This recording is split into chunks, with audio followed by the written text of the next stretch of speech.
June 14 തെക്കൻ ഇറ്റലിയിൽ നടന്ന G7 നേതാക്കളുടെ വാർഷിക സമ്മേളനത്തിൽ ആ സമ്മേളനത്തെ അഭിസംബോധന ചെയ്യാനെത്തിയ പരിശുദ്ധ പിതാവ് ഫ്രാൻസിസ് മാർപ്പാപ്പയെ ആലിംഗനം ചെയ്ത് സ്നേഹാദരവോടെ ഇന്ത്യൻ പ്രധാനമന്ത്രി സ്വീകരിച്ചത് ലോക ശ്രദ്ധ ആകർഷിച്ചു.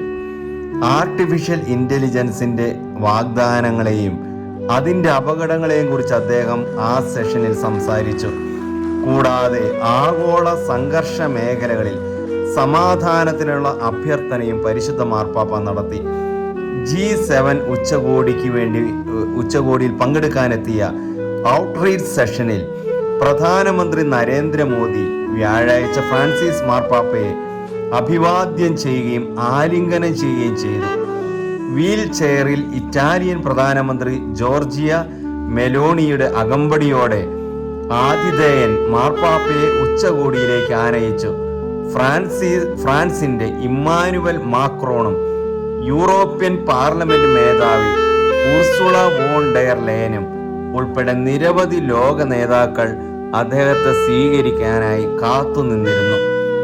മാർപ്പാപ്പ ബ്രിട്ടീഷ് പ്രധാനമന്ത്രി ഋഷി സുനകിനെ സന്ദർശിച്ച ശേഷം പ്രധാനമന്ത്രി മോദി അദ്ദേഹത്തെ വീണ്ടും അഭിവാദനം ചെയ്തു. 87 വയസ്സുകാരനായ മാർപ്പാപ്പയുമായി പ്രധാനമന്ത്രി നരേന്ദ്രമോദി ലഘുവായ ആശയവിനിമയം നടത്തുകയും അദ്ദേഹവുമായി ഒരു ഹ്രസ്വ സംഭാഷണം നടത്തുകയും ചെയ്തു. ആർട്ടിഫിഷ്യൽ ഇന്റലിജൻസിന്റെ വാഗ്ദാനങ്ങളെക്കുറിച്ചും അതിന്റെ അപകടങ്ങളെക്കുറിച്ചുമുള്ള മാർപ്പാപ്പയുടെ പ്രസംഗം ലോക ശ്രദ്ധ ആകർഷിക്കുകയാണ്.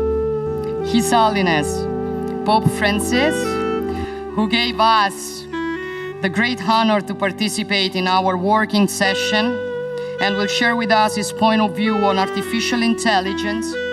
It is the first time that a pontiff participates in a meeting of the Group of Seven, and this inevitably makes today's appointment a historic moment. So I will never thank you enough for being here, Your Holiness. And then we will have His Excellency Mohamed Ould Ghazouani, President of Mauritania and rotating chair of the African Union, who will bring the point of view of African nations on the expectations of the continent. I stop here. Thank you again, Your Holiness. The floor is yours.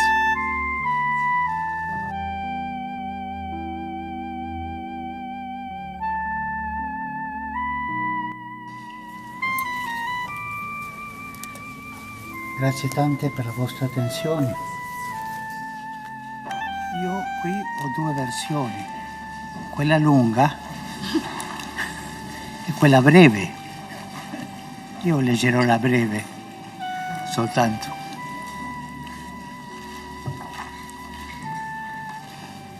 L'intelligenza artificiale devono essere sempre ordinati al bene di ogni essere umano. Devono avere un'ispirazione etica e fruttuosa. Grazie.